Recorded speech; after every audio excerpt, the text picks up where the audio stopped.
والصلاة والسلام على سيد المرسلين وعلى آله وصحبه أجمعين ومن تبعهم بإحسان إلى يوم الدين. أما بعد، فقد قال الله عز وجل في كلامه المجيد وفرقانه الحميد: أعوذ بالله من الشيطان الرجيم، بسم الله الرحمن الرحيم. وإن حكمت فاحكم بينهم بالقسط إن الله يحب المقسطين.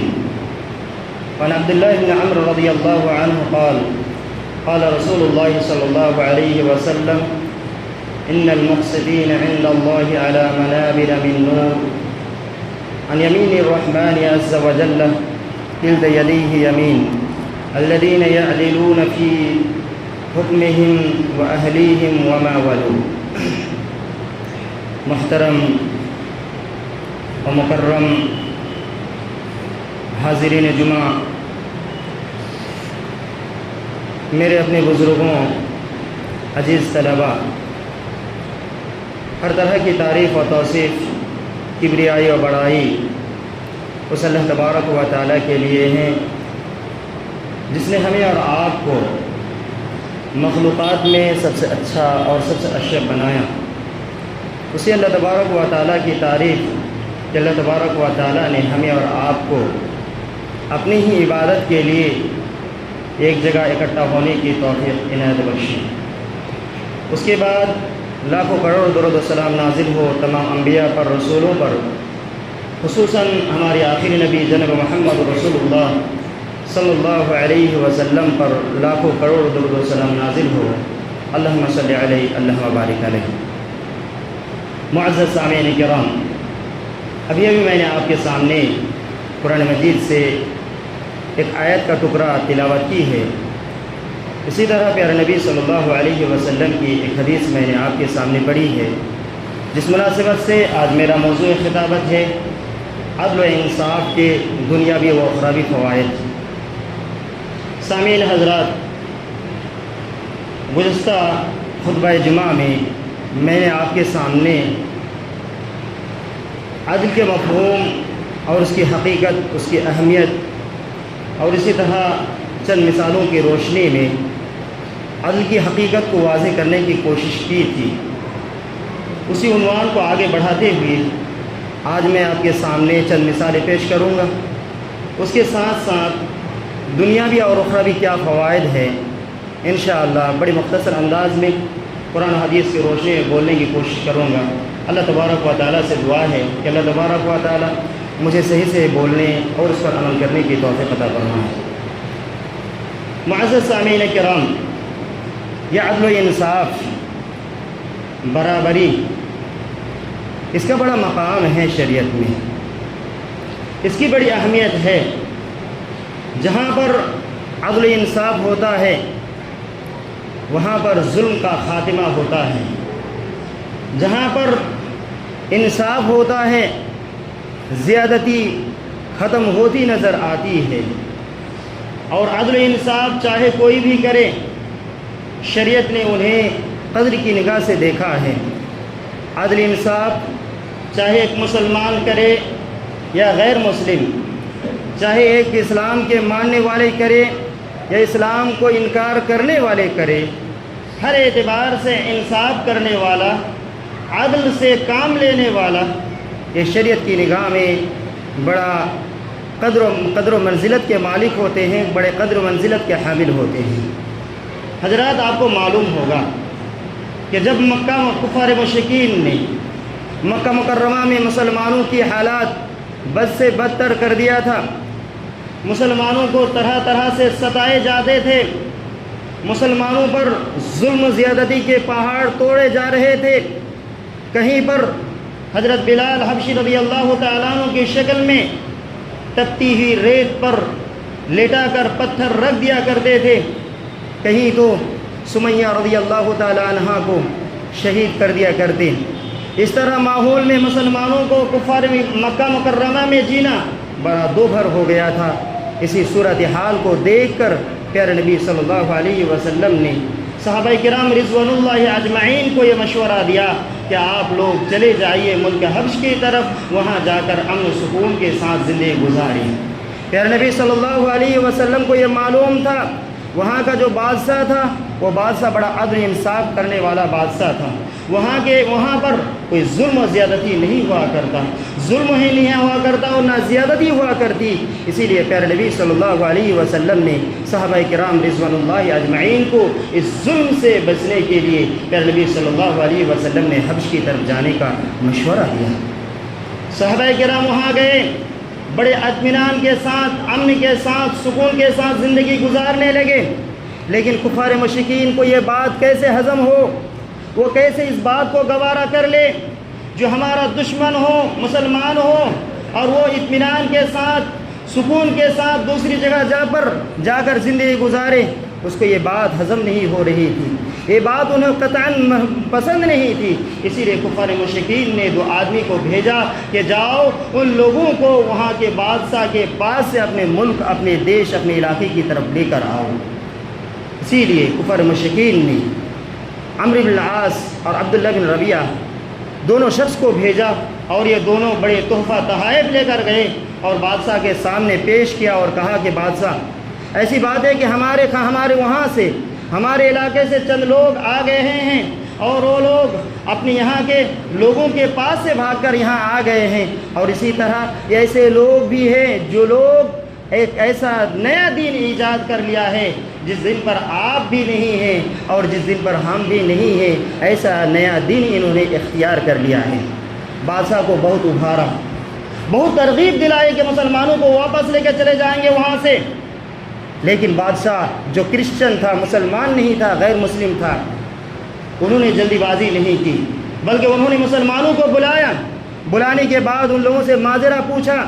حضرت جعفر بن ابی طالب رضی اللہ تعالیٰ عنہ نے مسلمانوں کی نمائندگی کرتے ہوئے انہوں نے خطاب رکھا، بادشاہ کے سامنے یہ بات رکھی، بادشاہ سلامت، ہم جب ہم مکہ مکرمہ میں تھے، پیارے نبی صلی اللہ علیہ وسلم کے آنے سے قبل ہم لوگ جہالت میں ڈوبے ہوئے تھے، ہم لوگ آپس میں ایک دوسرے پر ظلم و زیادتی کرتے تھے، اپنے ہاتھ سے بنائے ہوئے مورتی کی عبادت کیا کرتے تھے، اس کی پرستش کیا کرتے تھے، اور ہم لوگ آپس میں رشتوں کو جوڑتے نہیں توڑا کرتے تھے۔ اسی طرح ہمارے اندر جو لوگ طاقتور قسم کے لوگ ہوتے تھے اپنی کمزور قسم کے لوگ پر ظلم کیا کرتے تھے، ان پر زیادتی کیا کرتے تھے۔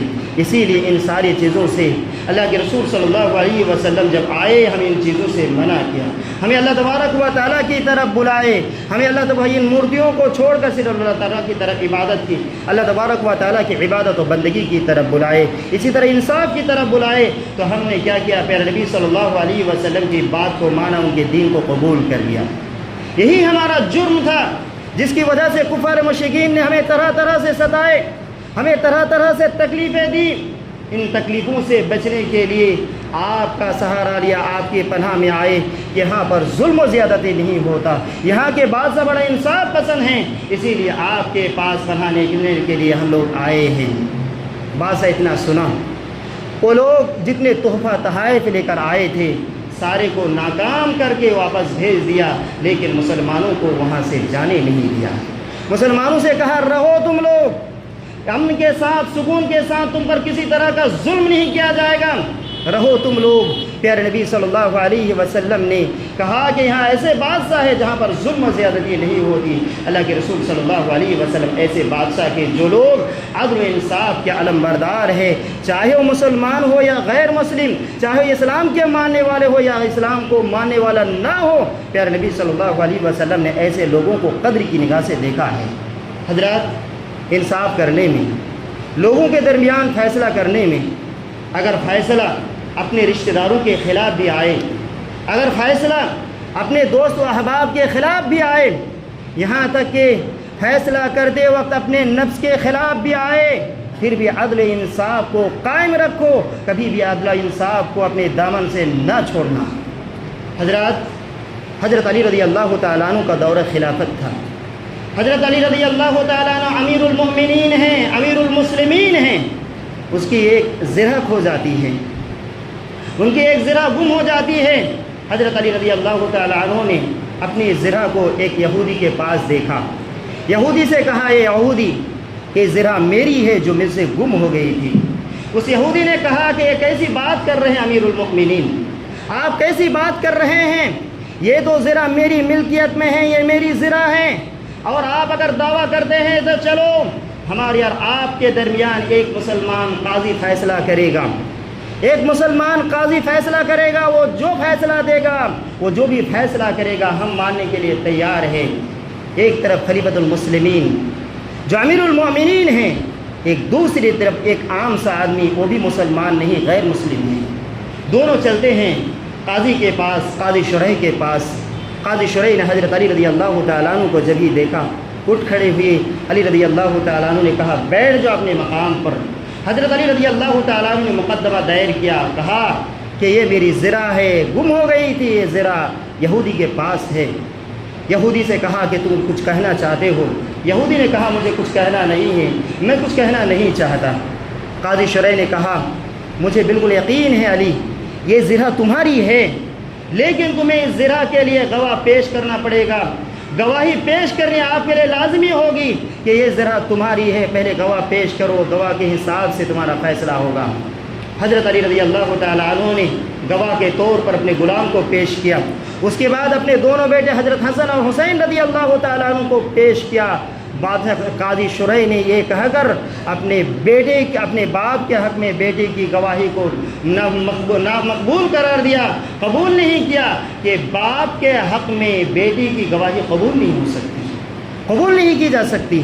حضرت علی رضی اللہ تعالیٰ عنہ نے کہا کیسی بات کر رہے ہیں، کیوں قبول نہ ہو؟ پیارے نبی صلی اللہ علیہ وسلم جس حسن اور حسین کے بارے میں کہا تھا ان الحسن والحسین سیدہ شباب اہل الجنہ، جس کو پیارے نبی صلی اللہ علیہ وسلم نے جنت کے سردار کہا ہے، ایسے لوگوں کی گواہی مقبول کیوں نہیں ہوگی؟ حضرت علی رضی اللہ تعالیٰ عنہ سے کہا باپ کے حق میں بیٹی کی گواہی قبول نہیں ہوگی۔ حضرت علی رضی اللہ تعالیٰ عنہ کے خلاف اب فیصلہ دیا۔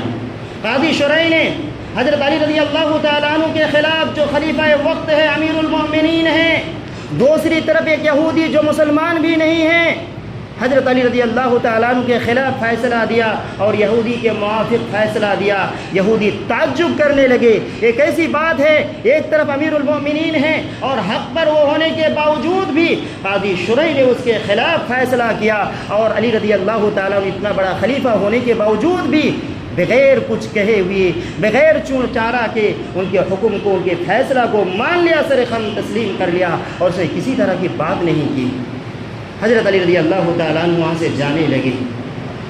وہ یہودی کہنے لگا علی یہ بات حقیقت ہے، یہ ذرا تمہاری تھی، یہ ذرا تمہیں واپس کرتا ہوں۔ اور وہ اسی وقت کلمہ طیبہ لا الہ الا اللہ پڑھ کر مسلمان ہو جاتا ہے۔ یہ مسلمان کی عدل انصاف کو دیکھ کر اتنا متاثر ہوتا ہے کہ ایک خلیفہ وقت ہے ایک طرف اور دوسری طرف ایک عام سا آدمی ہے، وہ بھی مسلمان نہیں، پھر بھی قاضی نے ایک خلیفہ کے خلاف فیصلہ دیتا ہے، لیکن حضرت امیر المؤمنین حضرت علی رضی اللہ تعالیٰ عنہ کچھ کہے بغیر اس کے فیصلہ کو مان لیتا ہے۔ حضرات یہ ہوتا ہے عدل، یہ ہوتا ہے انصاف، اور اسی انصاف کے بارے میں اللہ تبارک و تعالیٰ نے کہا عدل کرنے میں، انصاف کرنے میں، فیصلہ کرنے میں اگر تمہارے حق کے خلاف بھی فیصلہ آ جائے تو کر لینا، لیکن عدل انصاف کو کبھی چھوڑنا نہیں۔ اللہ تبارک و تعالیٰ نے فرمایا وَلَوْ عَلَىٰ أَنفُسِكُمْ وَبِالْوَالِدَيْنِ وَذَوِي الْقُرْبَىٰ وَالْأَقْرَبِينَ، اگر تمہارے نفس کے خلاف ہو، اپنے والدین کے خلاف، اپنے رشتہ دار کے خلاف ہو، پھر بھی عدل انصاف کے دامن کو تھامے رہنا۔ حضرات یہ چند مثالیں تھیں جو میں نے آپ کے سامنے قرآن و حدیث کے روشنی میں، سلف صالحین کے روشنی میں عدل انصاف کے چند نمونے آپ کے سامنے رکھے۔ اگر ہم اور آپ دنیا میں، اپنے سماج میں، اپنے معاشرے کے اندر عدل انصاف سے کام لیں گے تو کیا فائدہ ہوگا؟ کتنے سارے فوائد ہوں گے، دنیا بھی کتنے فائدے ہوں گے اور اخروی بھی فائدے ہیں۔ حضرات آئیے میں آپ کو ان فائدوں میں سے چند فائدہ کا تذکرہ آپ کے سامنے رکھتا ہوں۔ حضرات ان فوائد میں سے ایک اہم فائدہ یہ ہے، عدل انصاف کرنے والوں سے اللہ تبارک و تعالی محبت کرتا ہے۔ اللہ تبارک و تعالی عدل انصاف کرنے والوں سے محبت کرتا ہے، اسے پسند کرتا ہے۔ حضرات ذرا سوچئے، اگر کوئی انسان ایک عہدے پر قائم ہے، ایک بڑا عہدے پر، بڑے منصب پر قائم ہے اور کسی کا تعلق سے جڑتا ہے، کسی کی رشتہ داری ہوتی ہے تو فخر کے ساتھ لوگوں کے ساتھ سامنے جا کر بولتے ہیں فلاں شخص سے میرا تعلق ہے، فلاں شخص سے میری رشتہ داری ہے، میرا تعلق ہے، وہ سے میرا اٹھنا اور بیٹھنا ہوتا ہے۔ کیوں؟ وہ تھوڑا سا منصب میں اونچا ہوتا ہے اور لوگ اس کی طرف نسبت کرنے میں فخر محسوس کرتے ہیں۔ حضرات، ایسے لوگوں کو اللہ تعالیٰ پسند کرتا ہے۔ اس کا مقام کتنا بڑا ہونا چاہیے؟ جس کو اللہ تبارک و تعالیٰ پسند کرے، جس کو اللہ تبارک و تعالیٰ محبت کرے، جو احکم الحاکمین ہے، جو پوری کائنات کو پیدا کرنے والا ہے، پوری دنیا کو چلانے والا ہے، اللہ تبارک و تعالیٰ ایسے لوگوں کو پسند کرتا ہے، ایسے لوگوں سے اللہ تبارک و تعالیٰ محبت کرتا ہے۔ اللہ تبارک و تعالیٰ نے قرآن مجید کے اندر ذکر کیا ہے، اللہ تعالیٰ نے فرمایا وَإِنْ حَكَمْتَ فَاحْكُمْ بَيْنَهُمْ بِالْقِسْطِ ان اللہ یحب المقسطین۔ اللہ تبارک و تعالیٰ نے پیارے نبی صلی اللہ علیہ وسلم سے کہا، اے محمد، جب تم لوگوں کے درمیان فیصلہ کرو تو انصاف کے ساتھ فیصلہ کرو، عدل کے ساتھ فیصلہ کرو۔ ان اللہ یحب المقسطین، اس لیے کہ اللہ تبارک و تعالیٰ انصاف کرنے والوں سے محبت کرتا ہے، انصاف کرنے والوں سے اللہ تبارک و تعالیٰ کی محبت ہوتی ہے۔ حضرات، عدل انصاف کرنے والوں کا ایک بہت بڑا فائدہ یہ ہے کہ اللہ تبارک و تعالیٰ عدل انصاف کرنے والوں کی مدد کرتا ہے۔ اللہ تبارک و تعالیٰ کی طرف سے مدد آتی ہے۔ اللہ تبارک و تعالیٰ ایسے لوگوں کی مدد کرتا ہے جو لوگ فیصلہ کرنے میں، لوگوں کے ساتھ ملانے میں عدل سے کام لیتا ہے، انصاف سے کام لیتا ہے، ایسے لوگوں کی اللہ تبارک و تعالیٰ مدد کرتا ہے۔ اللہ تبارک و تعالیٰ کی مدد شامل حال ہوتا ہے۔ اللہ تبارک و تعالیٰ نے قرآن مجید کے اندر فرمایا ان تنصروا اللہ ینصرکم ویثبت اقدامکم۔ اللہ تعالیٰ نے کہا اگر تم لوگ اللہ تبارک و تعالیٰ کی مدد کرو گے، اگر اللہ تبارک و تعالیٰ کی حمایت کرو گے تو اللہ تبارک و تعالیٰ تمہاری مدد کرے گا۔ اللہ تبارک و تعالیٰ کی مدد کرنے کا مطلب یہ ہے کہ اللہ تبارک و تعالیٰ کے حکم کو مانو، اللہ تبارک و تعالیٰ کے حکم کو دنیا میں پھیلاؤ، اللہ تبارک و تعالیٰ نے جو حکم دیا ہو اس کو صحیح طریقے سے ادا کرو۔ ان میں سے عدل انصاف بھی اللہ تبارک و تعالیٰ کا یہ حکم ہے، جب لوگوں کے درمیان فیصلہ کرو، لوگوں کے سامنے لوگوں کے درمیان جب لڑائی میں کسی بھی چیز میں فیصلہ کرنے آؤ تو لوگوں کے درمیان عدل انصاف کے ساتھ فیصلہ کیا کرو۔ اسی طرح علامہ ابن تیمیہ رحمۃ اللہ علیہ نے فرمایا کہ جو لوگ عدل انصاف سے کام لیتے ہیں، جو حکومت عدل انصاف پر قائم رہتی ہے، اللہ تبارک و تعالیٰ ایسے لوگوں کی مدد کرتا ہے، اللہ تبارک و تعالیٰ کی مدد ان لوگوں کے شامل حال ہوتا ہے۔ اور جو لوگ ظلم و زیادتی کرتا ہے، اللہ تبارک و تعالیٰ کی مدد وہاں نہیں ہوتی۔ اسی لیے انہوں نے کہا ان اللہ ینصر الدولۃ العادلۃ وان کانت کافرہ، بے شک اللہ تبارک و تعالیٰ عدل انصاف پر قائم حکومت کی مدد کرتا ہے، وان کانت کافرہ، اگرچہ وہ حکومت کافروں کی ہو پھر بھی اللہ تبارک و تعالیٰ ان لوگوں کی مدد کرتا ہے۔ ولا ینصر الدولۃ الظالمۃ وان کانت مؤمنہ، اور اللہ تبارک و تعالیٰ ظلم و زیادتی کرنے والے حکومت کی مدد نہیں کرتا، اگرچہ وہ مسلمان کیوں نہ ہو، اگرچہ مومن کیوں نہ ہو۔ حضرات، پتہ چلا اللہ تبارک و تعالیٰ عدل انصاف کرنے والوں کی مدد کرتا ہے، اللہ تبارک و تعالیٰ کی مدد ان کے شامل حال ہوتی ہے۔ اسی طرح حضرات، عدل انصاف کرنے کی وجہ سے سماج میں امن ہوتا ہے، سماج امن و سکون کا گہوارہ بنتا ہے، وہاں سے ظلم و زیادتی خاتمہ ہوتا ہے، وہاں سے ظلم و زیادتی ختمہ ہوتے ہوئے نظر آتا ہے جہاں پر انصاف سے کام ہوتا ہے۔ جس معاشرے میں، جس سماج میں، جس سوسائٹی میں عدل انصاف ہوتا ہے وہاں ظلم نہیں ہوتا، وہاں زیادتی نہیں ہوتی، لڑائی کا خاتمہ بھی وہیں سے ہوتا ہے۔ ایک دوسرے کے کینہ، ایک دوسرے کے حسد ختم ہوتا ہے کب؟ جس سماج میں، جس معاشرے میں، جس ملک میں عدل و انصاف قائم ہوتا ہے۔ حضرات، آپ کو معلوم ہوگا آپ صلی اللہ علیہ وسلم کی عمر جب 35 سال تھی، خانہ کعبہ کو نئے سرے سے دوبارہ بنایا جا رہا تھا۔ جب اس کی دیوار اس حد تک پہنچ گئی کہ وہاں پر حجر اسود کو رکھنا ہے تو قبیلے کے درمیان یہ لڑائی ہو گئی، بحث ہو گئی، تکرار ہو گئی کہ حجر اسود کو کون رکھے گا۔ ہر قبیلے کا یہ آدمی یہ چاہ رہے تھے کہ یہ شرف ہمیں حاصل ہو، دوسرے قبیلے بھی یہی چاہ رہے تھے یہ شرف ہمیں حاصل ہو، سب چاہ رہے تھے یہ کہ حجر اسود ہے جس کو اس کے مقام پر رکھنا ہے۔ اسی وجہ سے آپس میں تکرار ہے، بحث و مباحثہ ہے، لڑائی ہے، یہاں تک کہ یہ بھی ممکن ہے تاکہ لڑائی ہو جائے، تلوار چل جائے، ایک دوسرے کے خون کے ندیاں بہہ جائے، ایسی صورت میں کسی نے کہا کہ ایسا کرو، کل ایک آدمی جو بھی فیصلہ کرے گا، جو بھی خانہ کعبہ کے اندر پہلے پہنچ جائے گا، وہ جو بھی فیصلہ کرے گا، جو بھی فیصلہ کرے گا، ہم اسے مان لیں گے۔ خدا کا کرنا ایسا ہوا کہ صبح سویرے پیارے نبی صلی اللہ علیہ وسلم خانہ کعبہ کے اندر موجود ہے۔ لوگوں نے دیکھا اور کہا کہ جاء الامین الصادق، پیارے نبی صلی اللہ علیہ وسلم آ گئے، سچا آ گئے، امانتدار آ گئے۔ اللہ کے رسول صلی اللہ علیہ وسلم نے اس ہونے والی لڑائی کو خاتمہ کس انداز میں کیا؟ اللہ کے رسول نے کہا ایک چادر لے کے آؤ، چادر لے آئے گئے۔ آپ صلی اللہ علیہ وسلم نے چادر میں اس حجر اسود کو اپنے ہاتھ سے اٹھا کر رکھا۔ اس کے بعد قبیلے کے ہر سردار کو بلایا، آؤ فلاں سردار، فلاں قبیلے کے سردار آؤ، اور آنے کے بعد چادر کے کونے پکڑ لو۔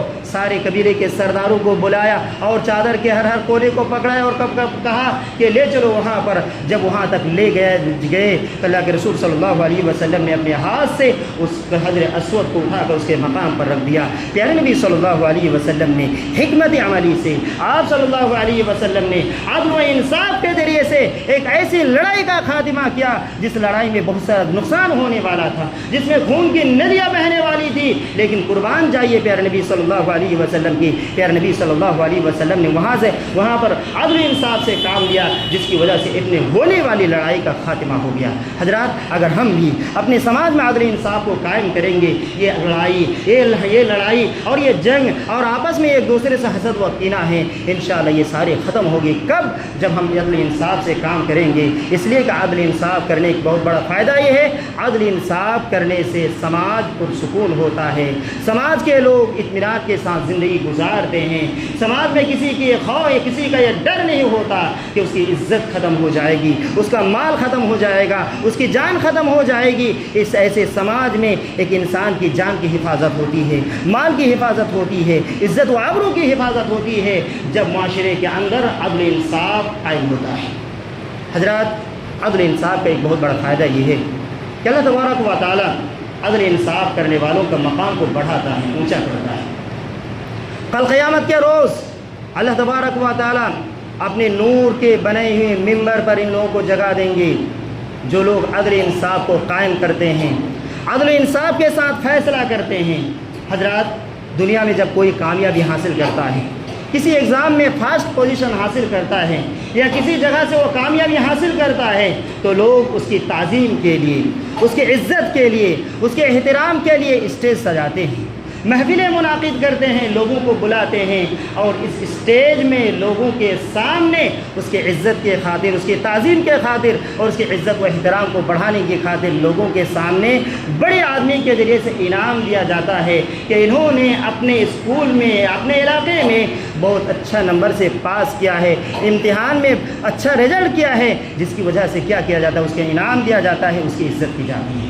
حضرت ذرا سوچئے، جو اللہ رب العالمین ہیں، جو ساری دنیا کے خالق اور مالک ہے، جو ساری دنیا کو رزق دینے والا ہے، ہر طرح کی ضروریات کا انتظام کرنے والا اللہ تبارک و تعالی ہے، ایسے لوگ جو دنیا میں انصاف پسند تھے، دنیا میں عدل انصاف سے کام لیتے تھے، اللہ تبارک و تعالی کے بنے ہوئے نور کے ممبر میں ان لوگوں کو جگہ ہوگی۔ سبحان اللہ۔ اللہ کے رسول صلی اللہ علیہ وسلم نے فرمایا، ان المقسطین عند اللہ علی منابر من نور۔ اللہ کے رسول صلی اللہ علیہ وسلم نے فرمایا، انصاف کرنے والے اللہ تبارک و تعالیٰ کے بنے ہوئے نور پر ہوں گے، اور وہ ممبر اللہ تبارک و تعالیٰ کے دائیں جانب ہوں گے، اور اللہ تبارک و تعالیٰ کا دونوں ہاتھ دائیں جانب ہے۔ پھر نبی صلی اللہ علیہ وسلم نے اور مزید فرمایا، الذین یعدلون فی حکمہم واہلیہم وما ولوا، جو لوگ اپنے فیصلہ کرنے میں، اسی طرح اپنے اولاد میں، اسی طرح جو اسے ذمہ دیے جاتے ہیں، وہ سب کو ساری چیزوں میں عدل انصاف سے کام لیتے ہیں، عدل کرتے ہیں، انصاف کو سامنے رکھتے ہیں، ایسے لوگوں کے لیے اللہ تبارک و تعالیٰ کے یہاں ایسی جگہ ہے جو عزت کی جگہ ہوگی، جو احترام کی جگہ ہوگی۔ اللہ تبارک و تعالیٰ ایسے لوگوں کو ایسی جگہ پر عطا کرے گا۔ حضرات، اسی طرح عدل انصاف کرنے کا ایک بہت بڑا فائدہ یہ ہے کہ کل قیامت کے روز اللہ سبحانہ و تعالی ایسے عدل انصاف کرنے والوں کو اپنے عرش کے سائے تلے جگہ دے گا۔ حضرات، کل جب قیامت قائم ہوگی، لوگ میدان محشر میں جمع ہوں گے، اس وقت سورج بہت قریب آ جائے گا، سورج بہت قریب آ جائے گا، لوگ اپنے اپنے اعمال کے اعتبار سے پسینے میں ڈوبے ہوئے ہوں گے، کوئی تو اپنے کمر تک، کوئی تو اپنے پسینے میں ڈوبتے رہے ہوں گے۔ اس وقت کوئی سایہ کے لیے کوئی جگہ نہیں ہوگی۔ سورج اتنا قریب ہوگا، سورج کی تپش اتنی ہوگی کہ لوگ پسینے میں ڈوب جائیں گے۔ ذرا تصور کریں حضرات، آج یہ سورج ہماری زمین سے کتنی دوری پر ہے، کتنے میل کی دوری پر ہے۔ اتنی دوری پر ہونے کے باوجود گرمی کے سخت زمانے میں، گرمی کی سخت دھوپ میں انسان کو چلنا مشکل ہوتا ہے، اور اس کے بچنے کے لیے طرح طرح کے انتظام کرتے ہیں۔ کسی درخت کے چھاؤں میں جا کر آرام کرتے ہیں، اپنے گھروں میں، اپنے محلے میں ہر طرح کی چیز کا انتظام کرتے ہیں تاکہ وہ گرمی سے بچ جائے۔ یہ سورج اتنے دور ہونے کے باوجود کی یہ حالت ہے۔ ذرا تصور کیجئے، جب سورج بالکل قریب ہو جائے گا اور اس پسینے میں ڈوبے ہوں گے اور وہاں کوئی سایہ نہیں ہوگا کہ جہاں جا کر آرام کریں گے، کوئی بلڈنگ نہیں ہوگی کہ گرمی سے بچنے کے لیے اس بلڈنگ میں داخل ہو جائیں گے، وہاں پر صرف اللہ تبارک و تعالیٰ کا عرش کا سایہ ہوگا، اور اس عرش کے سائے کے علاوہ اور کوئی سایہ نہیں ہوگا، اور اس عرش کے سائے میں اللہ تبارک و تعالیٰ کے وہ اسپیشل بندے داخل ہوں گے۔ اللہ تبارک و تعالیٰ اس وی آئی پی سائے کو ان وی آئی پی لوگوں کے لیے تیار کر رکھا ہے جن لوگوں نے اللہ تبارک و تعالیٰ کی زمین میں عدل انصاف کو قائم رکھا ہے۔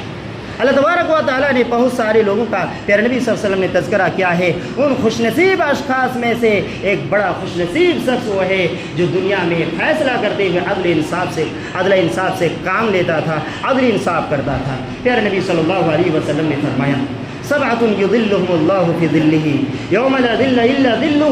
اللہ کے رسول صلی اللہ علیہ وسلم نے فرمایا کل جب کوئی سایہ نہیں ہوگا، میدان محشر ہوگا جس میں کوئی سایہ نہیں ہوگا، لوگ پریشان حال ہوں گے، ایسی صورت میں اللہ تبارک و تعالیٰ اپنے اسپیشل کوٹا رکھا ہے جس میں 7 طرح کے لوگوں کو اللہ تبارک و تعالیٰ اپنے عرش کے سایہ تلے جگہ دے گا، اور وہ 7 خوش نصیب اشخاص میں سے ایک بڑا خوش نصیب شخص امام عادل۔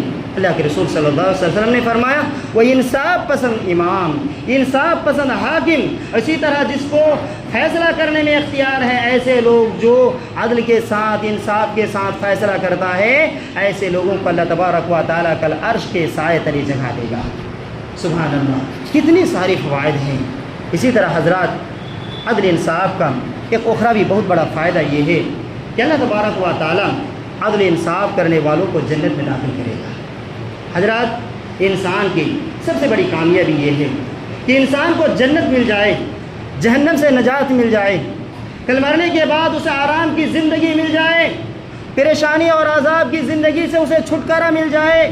انسان کی سب سے بڑی کامیابی ہے، ہر انسان کی یہی خواہش ہے دنیا میں جب تک رہے آرام کے ساتھ جیتے رہے، سکون کے ساتھ جیتے رہے، بغیر کسی پریشانی کے ساتھ جیتے رہے، اور دنیا سے جب جائے تو اسے جنت جیسی نعمت اسے حاصل ہو جائے، اور یہ سب کی خواہش ہوتی ہے، اور یہ سب سے بڑی کامیابی ہے۔ اللہ تبارک و تعالیٰ نے اس کامیابی کا تذکرہ کرتے ہوئے قرآن مجید کے اندر ذکر کیا ہے۔ اللہ تبارک و تعالیٰ نے فرمایا فمن زحزح عن النار وادخل الجنہ فقد فاز، جس کو جہنم سے بچا لیا گیا ہو، جس کو جہنم سے نجات دے دی گئی ہو، وقد اور جنت میں داخل کر دیا گیا ہے، فقد فاز، وہ کامیاب ہو گیا، کامیابی سے ہمکنار ہو گیا۔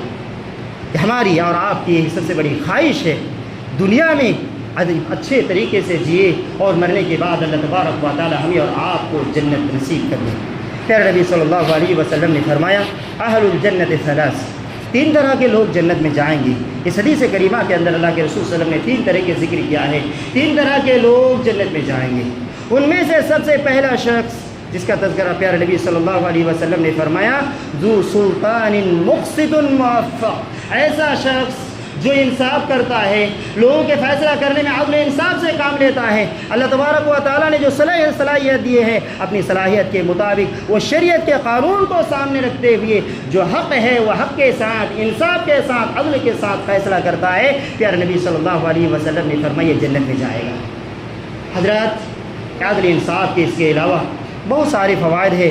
ان میں سے یہ بھی ہے کہ اللہ تبارک و تعالی جہاں پر عدل انصاف ہوتا ہے اللہ تبارک و تعالی کی طرف سے برکتیں بھی نازل ہوتی ہیں۔ جہاں پر عدل انصاف ہوتا ہے عدل انصاف کرنے والوں کے لیے صدقہ ہوتا ہے عدل انصاف کرنا۔ حضرات اس کے علاوہ اور بہت ساری فوائد ہے، بس ضرورت اس بات کی ہے کہ ہم عدل انصاف کو سمجھیں، ہم عدل انصاف کو سمجھیں، اپنے سماج میں عدل انصاف کو قائم کرے۔ لوگوں کے درمیان جب فیصلہ کرنے جائے کون اپنا کون غیر، کون دشمن، کون اپنا کون احباب، کون رشتہ دار، کون اپنے باپ اور کون اپنے پرایا، کون اپنا اور کون پرایا، ان ساری چیزوں کو تمیز کے بغیر جو حق ہے وہ حق کے ساتھ فیصلہ کرے۔ اگر فیصلہ ہم اور آپ حق کے ساتھ انصاف کے ساتھ کریں گے تو انشاءاللہ اللہ تبارک و تعالی ہم سے بھی محبت کرے گا، اللہ تبارک و تعالی کی مدد ہمارے ساتھ ساتھ شامل حال ہوگی۔ اسی طرح ہمارا سماج اطمینان ہوگا، ہمارے سماج میں سکون ہوگا، لوگ امن سکون کے ساتھ زندگی گزارے گا۔ اسی طرح اللہ تبارک و تعالی کل منبر میں اپنی جگہ دے گا، اسی طرح اللہ تبارک و تعالی کل عرش کے سائے تلے ہمیں بھی جگہ دے گا۔ اس کے بعد آخری جو ہماری اور آپ کی کامیابی ہوگی، اللہ تبارک و تعالی عدل انصاف کرنے والوں کو کل جنت میں داخلہ کرائے گا۔ آخر میں اللہ تبارک و تعالی سے دعا کرتا ہوں کہ اللہ تبارک و تعالی ہم سبھی کو اپنی اپنی زندگی میں عدل انصاف کرنے کی توفیق عطا فرمائے اور عدل کے ساتھ ہم اپنی زندگی